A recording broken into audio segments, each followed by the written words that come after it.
Welcome back to another episode in our season of AI versus VA. Today we have Michelle Bambenek, who is an expert at not only delegating to people, but helping other people learn to delegate to other people. Michelle has been on the show repeatedly, and I'm so excited for you to listen to this powerful episode. It's going to teach you everything you wish you knew about delegation, everything you're doing right, and all the things you could be doing better to get you freed up.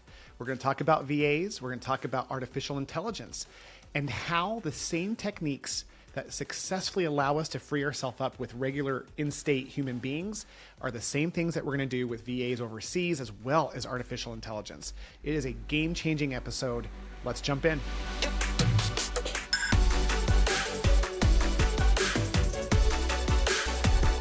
Well, Michelle, thank you so much for being back on Willpower. I'm so grateful that you chose to came back. I know most people know who you are, but why don't you introduce yourself again and really more this time highlight your company. I don't think we've ever really talked about your company. Well, I appreciate it. It's always nice to be back. Yeah. I am the CEO of Rockstar Consulting. Rockstar Consulting is a company that really assists practice owners in the physical therapy space on really growing their teams and hiring, training, and retaining their team members. And I'm primarily known for working with clinical directors and admin teams and really empowering them to build their practices and help offload the owners. Yeah, you've been doing this for years now. I remember when we were partners in our old rehab company, how I just told you were like the clinic director whisperer. Repeat listeners will remember that. But like now you've done it. Like how many companies do you think you've helped over the last 3 years? Oh gosh, that's a good question. And it's one that I should probably go back and look at. But, when I look back at just seeing how impactful it is, it seems like millions. It seems like it's not enough, right? Yeah. It's one of those things that like there's so much within our space, in our industry that is untapped, that I just feel like I'm scratching the surface. Although it's a number of people that I've been benefited by being able to aid and support. It's not enough. You got a lot of people out there who are desperately trying to get help. Obviously, you've helped dozens and dozens. And for today's episode, we're in this AI versus VA space of debating that. But really the global thing about this show with this new season and this rebrand is about freeing people up. That's right. So, this is something you've helped obviously other people do. You've done it for yourself. Right. What drives you with your current role as CEO of Rockstar Consulting? What is your passion? Like, why did you choose to go into that? You know what? I really love empowering people. And it started with empowering myself to be a better version of myself on a day-to-day basis and being a leader in not only what I was able to provide my patients as a provider, but then I've always loved leadership. I've loved growing with people. I've loved growing teams. And this has just been like that springboard through my physical therapy career and just seeing how the beauty of a team and what it can do for not only each other and for a company and an organization, the way that it grows, but also how that extends to the patients in the community. And that's a bit of why I want to do and continue to do what I do, is because I see so much of an ability to impact a greater number of people by empowering people in individual leadership. So you and I always talk about the primary purpose of a leader is to grow other leaders. And that's what I feel like I'm on this earth to do. Yeah, man. It's so cool to watch it happen too. And obviously we've been connected now for a long time. We just hit another work anniversary together a few weeks ago. How many years is that now? 14 years. Come on. If hiring employees feels like dating apps full of ghosting and disappointment, you need to be at the Rockstar Summit, March 6th through 8th, right here in sunny Arizona. This event is laser focused on one thing: helping you recruit, train, and retain top tier talent, so your practice runs like a dream instead of a dumpster fire. You'll get proven systems, real-world strategies, and a community that gets it. Plus, just enough fun to make it feel like a reward, not a retreat. So visit www.virtualrockstar.com/events to secure your spot before we sell out. And we will sell out. See you in March, Rockstar. It's so interesting to see how we have this shared passion over building teams and how that's the solution ultimately for becoming free. But we're going to talk about lots of different things today, Rockstars, as you're listening, because Michelle is a delegation expert, so we're going to hit into that. But we're going to talk about how this delegation thing goes into virtual assistants and AI, but just concepts in general around how to delegate, how to get things off our plate, the difference maybe between delegation and dumping, all of those things. Let's start with that. Michelle, what do you think the difference is between delegation and dumping? Delegation and dumping is very distinct in the fact that delegation is explicit with instructions and it is very spelled out on exactly what done looks like. So you're like painting done, the exact product of the end in mind, like the ideal scene. What does it look like to have this completed activity, process, whatever that work is being done, maybe system, meeting rhythm, whatever it is. It's actually outlined specifically. Dumping is a flyby, like, hey, I need you to do that. And it's like, there's no deadline attached. There's no specifics.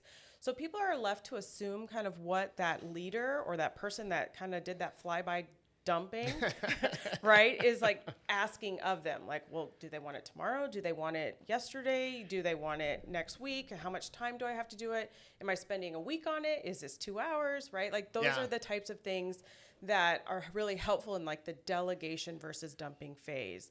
Brene Brown calls it painting it done. Like, what does a done finished product look like? If you're asking for me to pull stats, is that bi-weekly? Is that monthly? Is that year-over-year stats? Things like that are helpful in aiding our team members on what really is needed and wanted from them. Yeah, that's a big separation there. And it's interesting because we still have to apply some of these things you talked about when working with artificial intelligence. Oh, for sure. ChatGPT is only as good as the prompts. In this case, I would say the information that we would use in delegation to do that. So do you find that most of your clients, when it comes to delegation, are they the ones who struggle with it?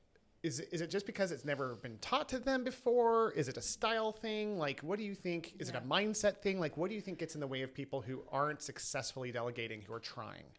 You know what? I think delegation is born out of a necessity, and sometimes it's at the level to where it's now like an urgent need and it becomes dumping. So I think... Oh, like they're burned out and they're just kind of like, hey, I can't do this anymore. John, like, you're on it. I need it off my plate. Like, it's yours. Yeah. Like, you've come in, I've hired my director, and now this is yours. When that director comes in and they're like, I don't even know what yours means. Like, what does that even look like to me? Totally. And so this idea of having somebody come in, even for a PT, like you hire somebody, we get really excited about a new hire that's coming in. They may not even know the EMR, and we've got them stacked with like 12 patients, 18 patients a day. And it's like, I don't even know up from down or where the TheraBand is, right? Like that's also a difficulty in making sure that we're setting our team up for success. So although like delegation is like an important and very necessary thing for leaders to do, if not done correctly, we err on the dumping. And I think it's because we wait too long to realize like, what is it that I should own? What is it that I need off my plate? What is it that gives me joy and energy? And what is it that is pulling away from my like greatest capacity in driving this business forward? And who can I give this to? Yeah, it feels like dumping is a reactive mechanism, is how you described it when people are burned out, versus delegation is a intentional, proactive activity. Is that fair to say? Yeah, very fair. So why do people wait so long? That's a really good question. And quite honestly, I think a number of things play into why people wait so long. Yeah. I think there is a pride thing that might run into it. Like no one can do it better than me. No one can do it better than me. A control thing that also runs in that same vein. There might be a cost point, like who is going to take this on? There might be an idea of like, I don't even know what this is, so how can I really effectively pass this off? How can you delegate something you don't understand? Which is very true, and that's really a hard thing to do. So there's a number of different things that can lead to that. Those are a few that come off the top of my head. Yeah. You know, one thing that I know for me recently, I was in charge of something at church. Sure. And for me at a company, I feel like I've mastered delegation at a company level, but I waited too long because I was just too afraid.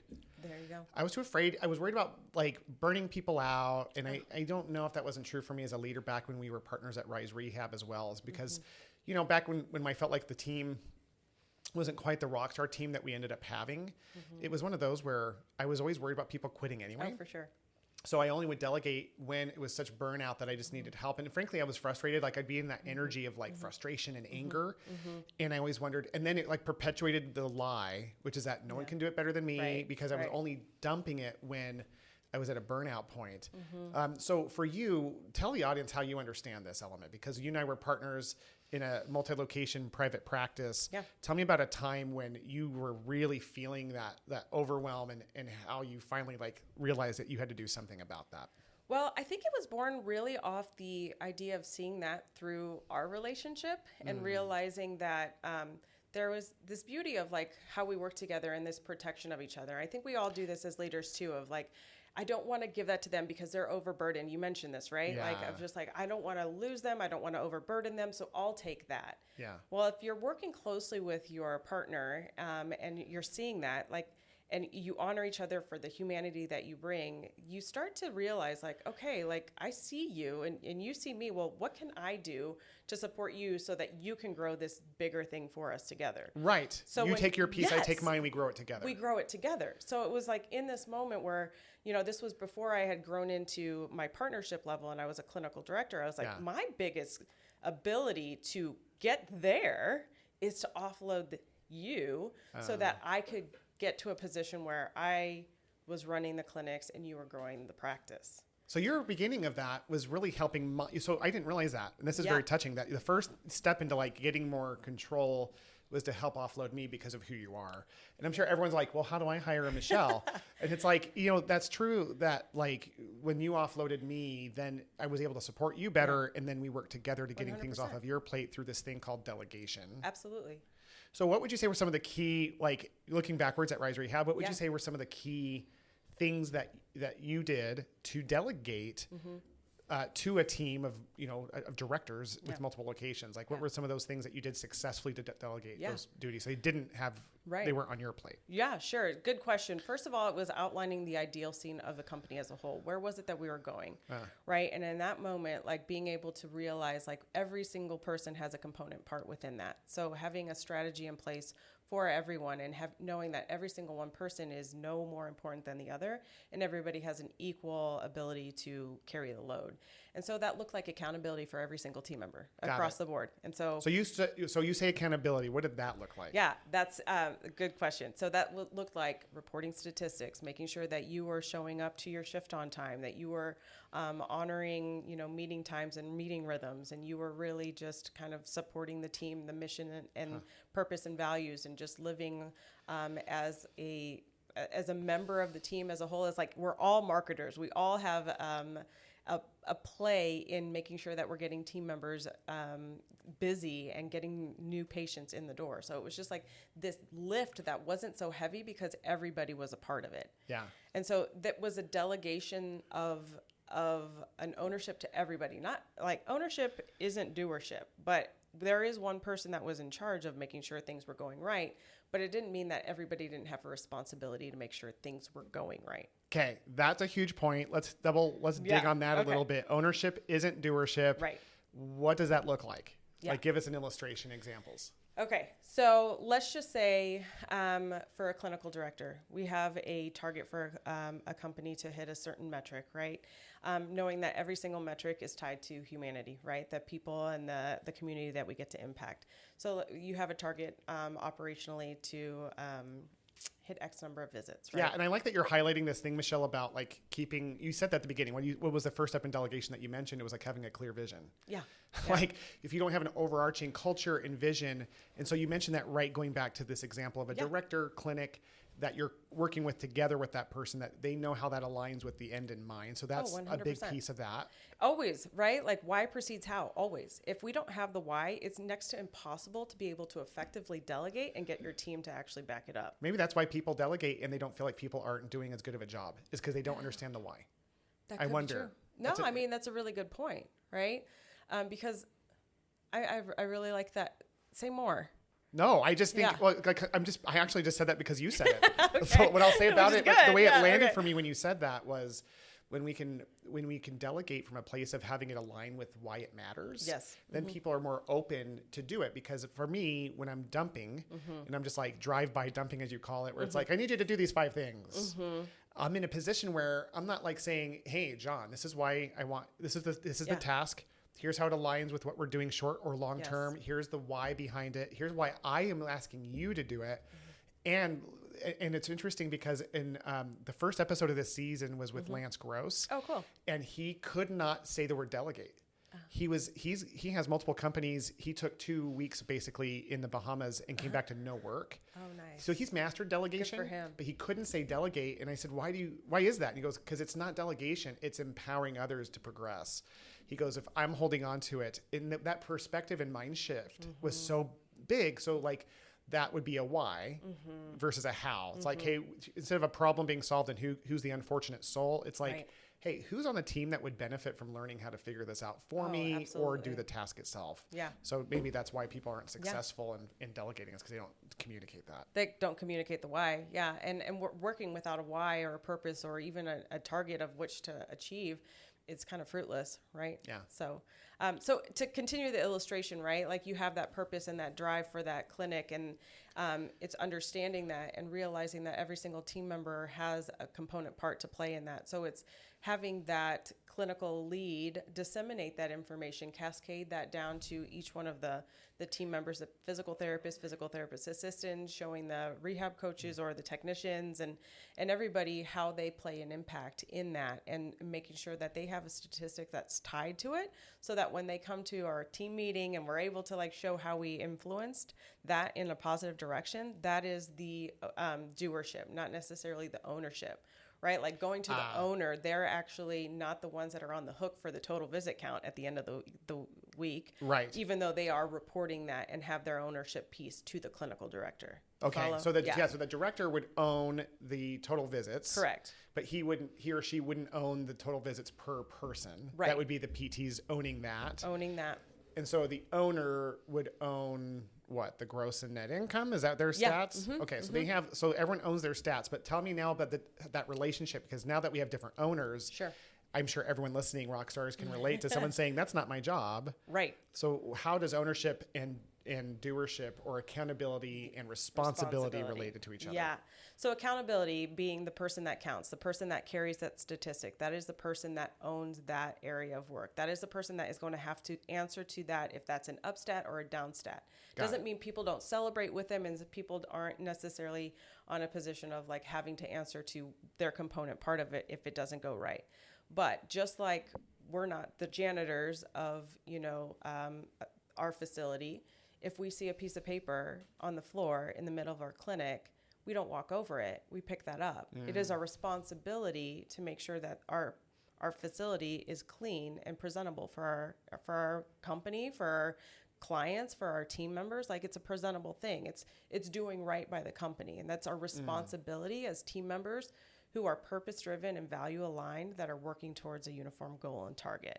And so there's just this uniformity of like, hey, if I can make your life easier, that concept of who's our customer, right? If I can do anything and everything to assist you in your job and making it better or easier, then I want to do that, right? Yeah. And it's not at the expense of mine, right? It's not like I'm bleeding out because I'm just going to like serve others, but in serving, you get that give and take from the concept of like give and take from Adam Grant, right? Like you give and give, and you'll see that reciprocity come right back to you. And so the accountability and responsibility, I kind of went on a tangent, but it's a good one. It's a good one. So accountability, you're the one that answers to that, but other people along your communication line are also responsible for making that go right. Okay, so that's a great point. I love that analogy of stepping over the paper and cleaning it up, because like that's everyone's responsible. So like the PT or the medical professional who says, well, it's not my job to get new patients. It's like, no, it's all of our jobs. You're just not accountable for it. Meaning if there's a marketing effort, when you're slow, you're responsible for helping things go right. That's right. But here's the big but. Let's use that example of someone stepping over that piece of trash. Like the CEO is walking out at the end of the night and there's a piece of trash. They decide, I'm responsible. I'm as equal across the board as everyone else. I pick up that trash and throw it away. How is that not enabling the employee who was responsible for keeping the clinic clean from not doing their job correctly? Sure. That's kind of just a devil's advocate question for you. Yeah. I guess in those types of situations, I would look for consistency in that manner. Like at that point, I'm like, by demonstration, showing that I'm not above that situation where I'm going to be able to graciously pick down and pick up the trash. Now, if that becomes a repeated process, then at that point I'm having a conversation with the person who is having that as their job. So it's a crucial, it's both things. It's a crucial conversation and it's stepping in at the same time. Yeah, 100%. Yeah. So if it's, it might be an opportunity of like, oh, I'll get that, and somebody sees you, or, you've done this and I've done this before. And people are like, oh, I'll get that. And you're like, it's okay. I got the laundry. I can change it. I've been changing laundry in the back office, and one of the rehab coaches will come back and be like, "Oh, I got that." It's like, no, it's okay. I'm here. I can fix it. It's there's an opportunity at that point to serve on a selected individual basis, as long as we're not like the person like never even thinks about, well, she's doing it. Who cares? Yes. Like that's the difference in that element there. That's really powerful in delegation, because as we're looking at just freeing people up as the global theme. That has come up repeatedly in the previous episodes. Okay. So you being an expert in that has been very useful. And then I think what we're going to get to here, Rockstars, as you're listening, is how delegation concepts that we're teaching aren't just going to free up in your immediate team, but how you're going to leverage technology like AI and VAs to do that. So let's talk about like tools. You talked about like what it looks like to delegate and accountability and meetings, but what tools do you use to communicate or to delegate? To delegate. So there's different things that you can utilize to delegate. There's different software systems, and now being far removed from being in a clinic myself. Right. You're no longer I'm no longer in a clinic. People. I work with a lot of clinic teams, and they use different types of software to kind of do a scoreboard type of thing. I know we've used Zoho that has a lot of stat tracking and things like that, which will actually create like an accountability, which in essence is a little bit of a delegation by demonstration, but also visibility. So you're talking like a job, did you say job scorecard, or did you say scoreboard? Scoreboard, sorry. So that's what Alex Hermosi was telling me. He was saying how having a visible display of the statistics is an immediate accountability holder, and immediately implies certain delegations. Oh, 100%. So you've been watching basketball, right? Yeah. Okay. How many times are you looking at the scoreboard? Constantly. I'm actually at the point now where I've got those apps and I'm looking at individual stats. Right. Why? Because it helps me understand what's happening. Okay. What else? It's super exciting, and it's fun to see. Like I can root for the players and want to. For me, certain players, if they're not performing, I get angry at them because I feel like, come on, man, step it up. Because you don't know when you're just watching the game. Right. Because all you see is the movement, and you have a sense of what's going on, but the stats tell the story. Tells the story, right? Okay. And what does that tell the team? Oh, what needs to happen? Decisions to How make. they're going to win. How can we expect our frontline team members to know how to win if they don't know the score? So it's interesting how technology is utilized to help create accountability and even delegation. Yeah, it's not why we do the thing, right? Like we're here to impact lives and change them for the better. But it's how we know we're making that impact. Got right? it. Like, and that's where it's misconceived that these oh, you're just about stats. And it's like, no, we leverage these tools, these AIs and like these scoreboards and things like that so that we can make a greater impact.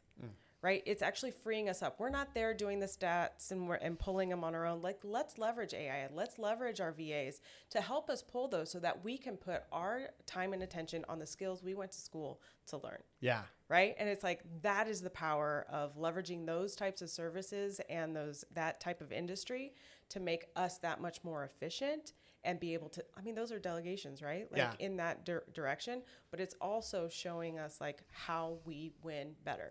It's a total mindset thing, I'm realizing, because you can have AI and VA, from what you just said, supporting you in this journey of getting free. But if you're not clear on empowering versus delegating, and definitely delegating versus dumping. Yes. And you don't understand the power of these things like metrics, then it really isn't going to make that big of a difference for most of our listeners. Because they have to understand these concepts prior to even utilizing it, because what those things are doing is, VA, for example, you've got to know how to delegate really well. Oh, yeah. Otherwise, a VA is not going to come and magically figure things out. No. They might have a knowledge base you don't have, or AI might have a knowledge base you don't have. But if you don't know how to properly assess delegation and responsibility and accountability, you're screwed. Absolutely. It's going to take a very specific and very unique individual to come in and read your mind. Right? I think they're called fortune tellers. To know effectively what you're going to do or what you want to do or what your target is or where you're going in your business, you need to have that outlined and delineated for them to be successful in their position. Yeah. Which is the truth for anybody in our organization, VAs and aside, right? Anyone. So oftentimes even just our team members, our PTs and our front office team members, if they don't know those things, they're not going to be successful in their positions. Yeah. And so this concept of delegation goes all the way back to your vision, your purpose, values, and knowing exactly what you're wanting to achieve through your organization, your business. Yeah, and it's interesting because I remember the tools that we used to use at Rise Rehab we'd actually have a paper scoreboard where we'd print out graphs, whereas now there's like these digital ones that you can do through Zoho. Zoho is one. There's a whole bunch of others. Are there any other tools, whether they be paper or whether they be digital, that you use to helping delegate? Yeah. So I still leverage even just Excel or Google Sheets, stat sheets. Okay. So those are just a means of communication from clinical team members to clinical directors, where they'll go in and input their stats for the week. So there's a visual representation of how they're tracking. So then that can be represented and put into like a Zoho or any type of scoreboarding stat sheet. Oh, cool. So, and some of our EMRs will have that too. They'll have a running, sheet on them. I'm not sure exactly all of those because I've been removed from them, but I know that some of them have a dashboard, so to speak, that keeps that on track. But I find whenever we have our team members actually physically entering in their numbers, there's a greater sense of ownership, but also an acknowledgement of their work towards it. Okay. And then there's a bit more, I think, initiative towards achieving a goal versus a retrospective look at like, oh, I guess I didn't hit it, or, oh, yeah, I hit bonus. It's like they are continually working towards that target that they have. I love that. Yeah. An agreement with the company. Yeah. I'm before we get into the VA AI specific elements of offloading our listeners and the rock stars, I think it'd be really fun if we did a role play where you delegate something to me. Oh gosh. So let's do a role play where you are delegating to me as someone who's a direct report of yours to get something done. Maybe you're the CEO, I'm a clinic director. Okay. And you're asking me let's do something small, so it's not like this like ongoing metric thing. It's more of a task. Let's just do a simple task that you're delegating me. What would be a good task? I'm going to have you communicate the new PTO policy to the team. Okay, so we have a new PTO policy, and you're delegating to me, the clinic director, how that works. So demonstrate for the rock stars here what that conversation would look like, and then whatever else tell me what else you would do behind it, like if there's any written communication. Okay. Yeah, for sure. Okay, so first of all, I would come prepared with the new written up PTO policy. Okay. So, and assuming we've had conversations on this already, and I've already accepted it, but you're just wanting me to communicate it. So you're already in agreement of knowing what it is. Yes. Okay. So I know what it is, and I agree to it to kind of save time. Okay, Rockstars. I've cleared all disagreements or questions that he might have, because that's important in the delegation.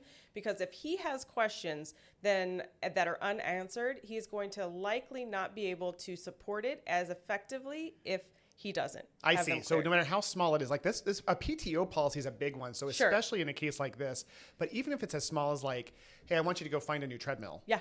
Like you're just wanting to make sure. So you're saying the importance of clearing any out points, because if you're not clear as my first person in like connection with me, and you have a disagreement about it, and you're now going to the rest of the team and communicating it, and you're not online with me, right? How effective are you going to be? I'm going to stink at it. You're going to stink at it. I might even use it to kind of like be like, hey, this is what she wants. This is what ownership wants. This is what the CEO if I'm a wants. C player. Yeah. So, but here's my counter question. Then what's the difference between that and like asking permission for them? What's the difference between getting their buy-in versus like making sure that I approve? Like, you know what I'm saying? Because I'm thinking about the rock stars who are listening going, what's the difference between clearing any issues they might have on it versus like making sure, like just asking for their permission, which is kind of a different level. Sure. So in this communication where I would have with my clinical director as the CEO, it's really communication. Your duplication of that equals understanding. Yeah. Right? So from 5 dysfunctions of a team, we recognize that their communication, understanding doesn't always mean agreement. Got it. Right? Agreement. So I can understand it, but it doesn't necessarily mean I agree. Right. But you're still wanting to hear that anyway. Right. So I want to know that you understand. Agreement, you have to agree and commit. Right.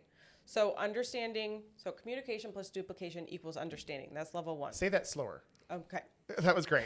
I'm not an editing thing. I want you to say it for the audience. Yeah. Okay. So communication plus duplication equals understanding. So that's essential for delegation. 100%. Okay. Because how many times have you been in a conversation and you say something and then they say something back to you and you're like, I didn't say that at all. Recently, that happened today. Right? Yeah.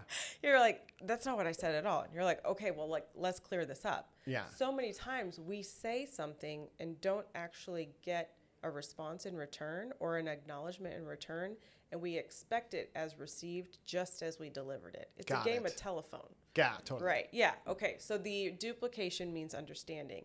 There doesn't always have to be an agreement on the other side of it. Now that's ideal, right? Like I would ideally love for you to agree with the PTO policy. Yeah, and knowing you used to give space for your team to be really vocal about whatever it is that they had, Yeah. but you didn't always make decisions based on complete uniformity of approval. You quite honestly can, right? It would be out of balance with what is appropriate for the clinic and the company most often. If we're making decisions solely based off of what is right for the employee, then the company is ultimately going to lose. Yeah, we're prioritizing the team over the company, which is two separate entities. Right. But if we make decisions based off of what's best for the company and the company is prospering more often than not, if not almost always, Every time. Let me just erase that. Every time the employee is going to win. Yeah, totally. Every time. So essentially what I am trying to say is that agreement, you can disagree and commit. Yes. Got it. So you've already cleared the policy of it. Okay. Now you're giving me a delegation of just how to communicate that. Okay. So once you have, so essentially what I would have you do is, okay, well, I need you to communicate to the team during the team meeting this week, Wednesday. Sure. That we're going to change the policy of PTO. Oh, the one that we went over last week? Yep, the one that we went over last week. Here's the written policy. Okay. I want you to make sure that every team member has a written copy of it. Okay. Okay, so present it to them on Wednesday. Okay. I do want a signed copy of that policy so that I can put that in their employee file. Got it. Okay. Deadline for that is not until Friday. So please allow them space to ask any questions that they might have of you in between now and Friday, but we'll need those collected by end of day Friday. Got it. Okay. So make sure that every single team member is communicated this PTO policy on Wednesday, has a written copy and signed, returned by Friday. You got it. Okay. Great. Any questions? Yes. So am I supposed to, what about people who are sick that day? Yeah, that's a really good question. So you can reach out to them via email, and then we can try and make a new agreement that works out for me, and you can just put me on a CC with them. Okay. What if they don't like it? That's a really good question as well. So unfortunately, this is the policy that we have decided is going to be best for the company moving forward. If you're unable to answer a question that they might have based off of conversations you and I have had, I'd be happy to discuss that. So with I them. would answer that and then I'd give it to you if I can't handle it. That's okay. right. I feel pretty good about that. Okay. Yeah, I think I got it. Okay. Very good. Okay. Thank you. You're welcome. Great. And then how would you follow that up in terms of anything in writing? Like what would you do? Would you do anything in writing? Yeah. So generally speaking, if there is a delegation like that, we were in the practice at Rise Rehab where we would follow up. Hey, this is a written follow up to the verbal communication that we had regarding the PTO policy. We would write kind of like a summary of it with what I had said verbally. And then at the bottom, I'd say just return acknowledgement that you've got this. So having something, I like that you have that piece there. So yeah, that's a great example of how to delegate. And I wonder how often we take the time for that step. I think what most people would probably do is just like, hey, listen, Michelle, we just went over this PTO policy. Here it is. Would you mind going over that with your team on Wednesday? Yep. And without any of those other details, space for questions, room for disagreements, clarity, understanding, those elements make a big difference. I can see that. Yep. Deadlines and acknowledgements too. Deadlines and acknowledgements. Why? What do you mean? Yeah. So if we're not attaching a deadline to that, and I just say, I need you to deliver this PTO policy, it's becoming effective on July 1st. Yeah. And you're delivering it on June 29th. Yes. And not leaving any space, like that we're just like pushing the deadline, right? When I'm trying to give enough time and space or whatever it is, that's, it's not good. Yeah. My personal experience and the biggest thing that happens in my world when I'm trying to delegate something to have it go wrong is I forget to give a deadline and it totally changes the urgency, the clarity, the necessity of it to the point where oftentimes I get into that mode of like, didn't I give this to somebody? Yep. Didn't I ask somebody to do this? And then I start going to that place of like, well, no one can do it better than me. Right. I guess I'm the only one who has to do these Yeah. things because I'm so amazing. Like that kind of stuff that just start to float up for me. But it also miscommunicates, okay, let me backtrack a little bit. Okay. So like our level of urgency will likely be different than that of our team members, right? As a business owner, as a clinical director, and things like that. So we have to recognize that unless we communicate that, they're not going to understand that. Got it. And so for us to realize that like we need this by a certain deadline for us to be able to continue along our work or our next cycle of action to be completed, we have to at least let them know what it is that we need in the time frame that we need it. I see. Otherwise, they're just like, okay, well, they told us to do this, and they didn't tell me that it was a 10 out of 10 urgency, so I'll just do it on my timeline. Yes. I'm busy. I've got notes. I've got 10 evals this week. That's taking priority in their mind. Yeah. When we're really needing to do this for an insurance thing or whatever like that. Okay. So, yeah. Really powerful. Let's talk now about how this all applies to the VA AI, these two fastest growing trends in healthcare piece. So how does this change, if at all, for virtual assistants? Let's start with that. Yeah. Well, I think it's really important in terms of knowing what you have and what you want to delegate in order to be effective with a virtual assistant. Okay. It kind of goes back to the thought that we had previously around in order for a VA to be successful and be as powerful as I know them to be, they have to know exactly what is being required of them. Now, they can work tons of magic independently on their own, but the more that you give them, the better they're able to successfully adhere to what it is that you're looking for, and also probably next level it to what you're expecting. Interesting. You've worked with VAs. What barriers in delegation of tasks have you found in working with someone remotely versus someone in person? Underestimating how much they can get done. Interesting. Talk to me about that. Yeah, I've been so surprised at the level of quality of work that they've been able to accomplish in the time that they've been able to get it done. Interesting. So the parameters that you're used to giving to a virtual assistant shift because of the necessity and the urgency around what they're putting into their work. Yeah. Interesting. Yeah. Huh. What about, have you noticed, and I'm being very serious, like I don't know if you have, and if you haven't, that's fine, but have you noticed any delegation issues that have occurred up from the cultural differences from having someone work in a different country? Not to in my experience as of right now. The only difficulty that I think that might occur sometimes is just being clear on time zone differences and when you expect them to be online and when you expect them to be facilitating work. Sometimes people like them working U.S. hours, and some people are like, I love to wake up to completed work that I delegated the day before. I see. So that is a factor they have to consider. Cause like another thing, I guess, in being clear on delegation, like I need it 5 o'clock on Friday, done by 5 o'clock on Friday. Are you talking about US? Ooh, US, which time? Yeah. Where are we talking about? If it's the Philippines, you're talking about late Thursday night. Yes. If it's the Philippines time. Exactly. Interesting. Okay. Very cool. And then, what about AI? As you're learning how to delegate tasks and responsibilities to AI, I don't know if you have a lot of insight on that, but do you have any experience in terms of like what that's like to delegate to people who are using AI? Like, is there anything that you've shown up as kind of like an issue or something you should be aware of? You know what?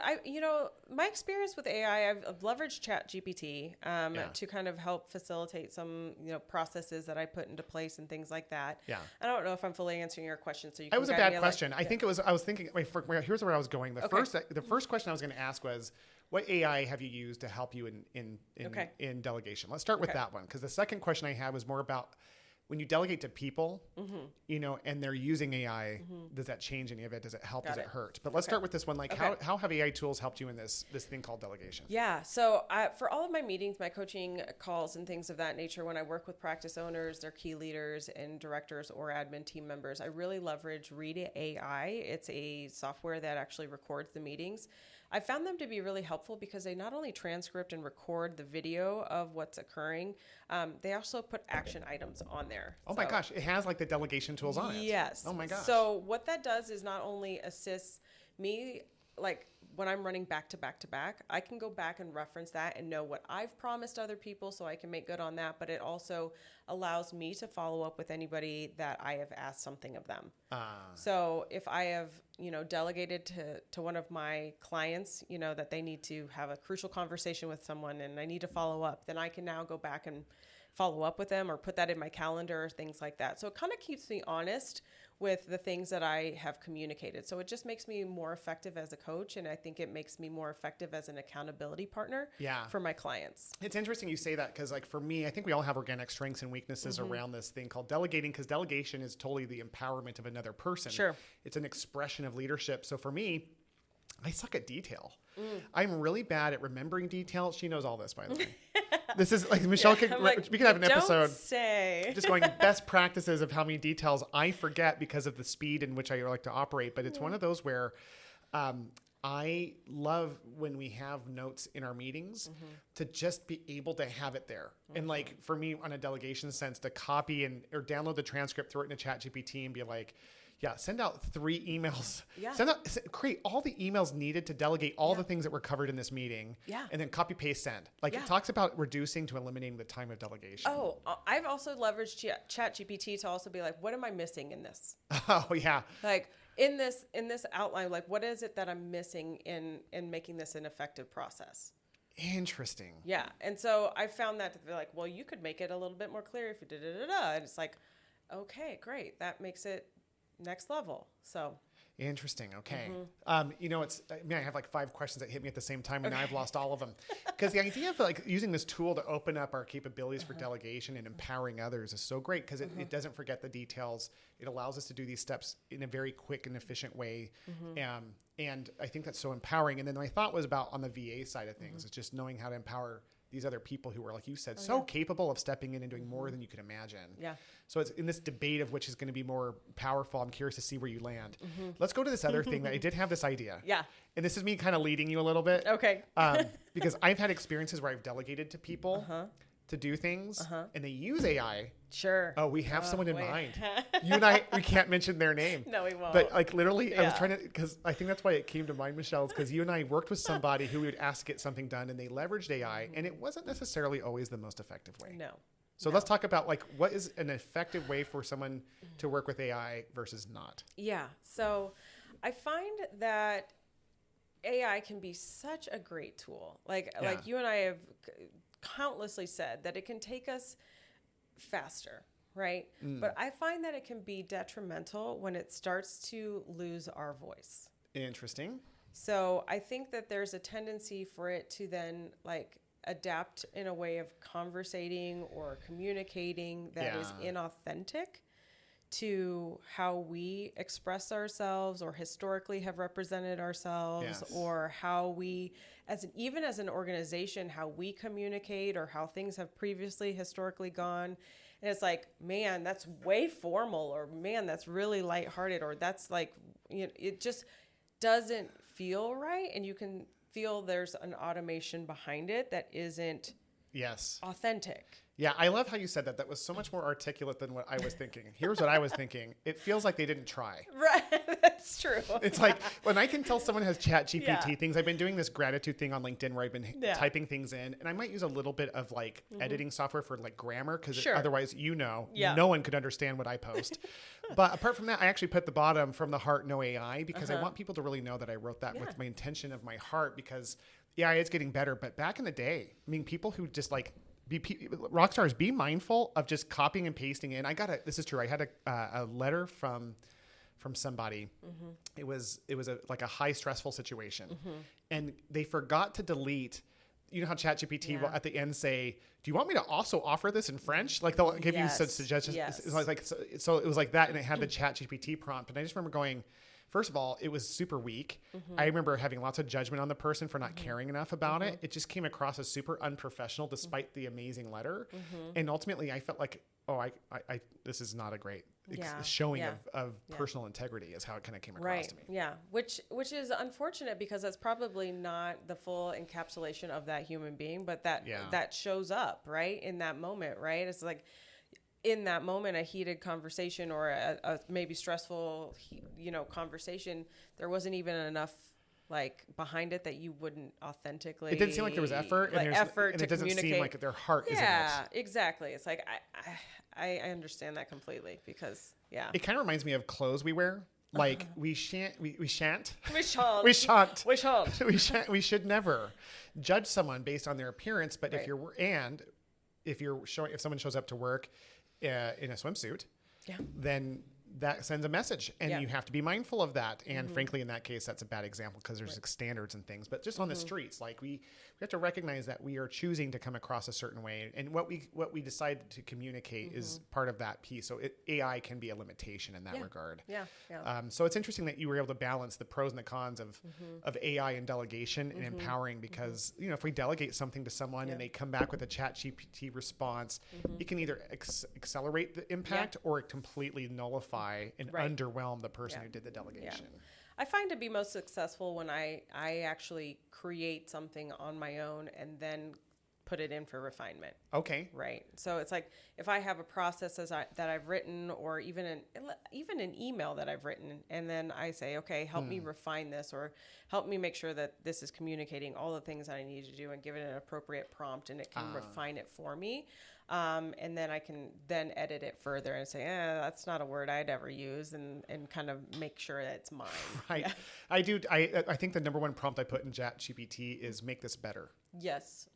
I'll copy something I put in there and make it better. But if I don't know where to start, I will do it the other way, where I'll say, hey, write a letter, terminating my lease or whatever. Yeah, sure. That's fair. And then like they write that, and then I might, and I know it comes across a little ChatGPT, but at the same time, it is hitting the legal bullet points, which is cool. There's some formal letters that are, you could certainly leverage for that regard. Now, if I'm going into a personal relationship type of communication, then that's going to be a little bit different than how I leverage AI. Yeah. Right. I'll probably take a stab at it before I go in and just use AI. But everybody has a way of using it, and that's my personal take on it. Okay. Yeah. I love it. So this has been a fantastic interview. I don't even know what time it is. Okay. Let me see where we are. Okay. Oh, this is good. So we're going to do the rapid fire questions. Are you ready for these? Yeah. Okay, Michelle, rapid fire. Okay. Top book that's blown your mind. 6 Types of Working Genius. Ooh, I love that book. I love that book. Okay. What's your top time saver hack? Egg cooker. Egg cooker. I'm not laughing because it's a bad example. It's how you said it. Egg cooker. You literally went. That's the first thing that came. That's a great hack. It is. Why is that a top saver? Well, I just find that I can make so many meals with my egg cooker. That's a great. This is what this is for. That's a beautiful example. But go. The way you delivered it, I thought you were in pain. I just didn't know.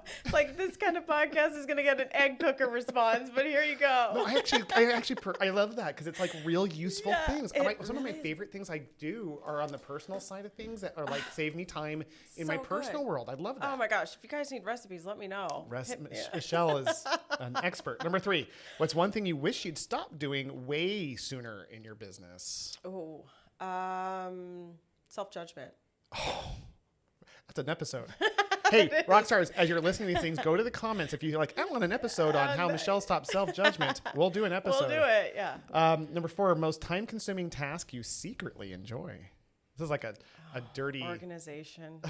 I feel like you should push up your glasses. What do you mean by organization? Because I know what that means, but tell the audience. I just love organizing stuff. I just like putting things, tabbing things, like, I don't know, filing things.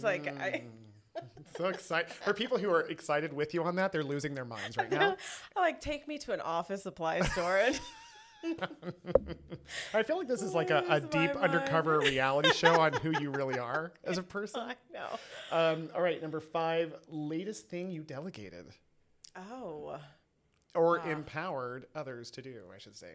Oh. I had a really, really powerful conversation with one of my clinical directors on a dismissal that I'm really proud of, that person. And very, very nerve-wracking for this individual.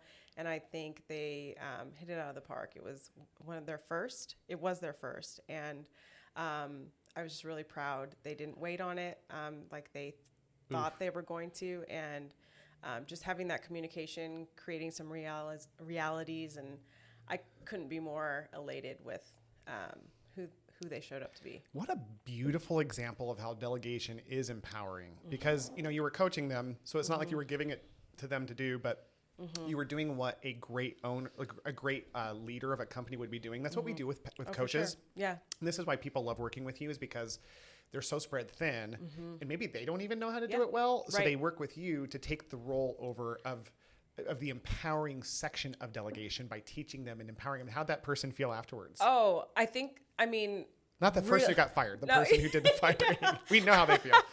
I think relieved. I think kind of shell shocked still at that point, but immediately after they did it, they poloed me. So I think that there was a sense of like, you know, like satisfaction and wanting to share it with their coach. And I felt really excited about that and really proud of them. And I'm going to call them a little bit later. They were still in treating hours when I was headed over here. But that's exactly right what you talked about. Like their owner it was in a position where they delegated that to me, and I was able to delegate and coach that individual to take that on. And so it was really a really good experience. So. Yeah, this is a hard sell into the camera. If you're wanting to have someone else to take that over for you and delegate it, Michelle, you can talk to her about Rockstar. Yeah, there you go. Number 6. This is the ultimate rapid fire question of the season. Okay. This is where it all comes down to it. Okay. What is it? AI or VAs? VAs. Really? That was even a hesitation. Why do you say that? I just think that VAs have this humanistic component that I still love working with people. There's never going to be a space where I don't love people over technology, and I think they have the capability of leveraging the AI. So I will always take my people. You are the heart of a business. You are the heart of hearts. I can see why you always are going to pick the more human element of this in that debate. So you heard it here, Seth.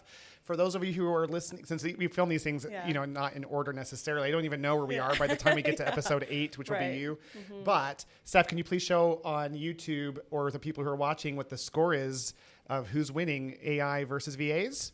Ching, ching, ching, ching. Michelle, you've been awesome. Let's give you some final words. We'll put in the show notes everything to get a hold of you and how they can learn more about Rockstar. Wonderful. But parting thoughts? No, just a joy to be with you and enjoy this conversation, and happy to support anything that anyone needs. I love that. Thanks for tuning into the Willpower Podcast. As always, this is Will Humphreys reminding you to lead with love, live on purpose, and never give up your freedom. Until next time.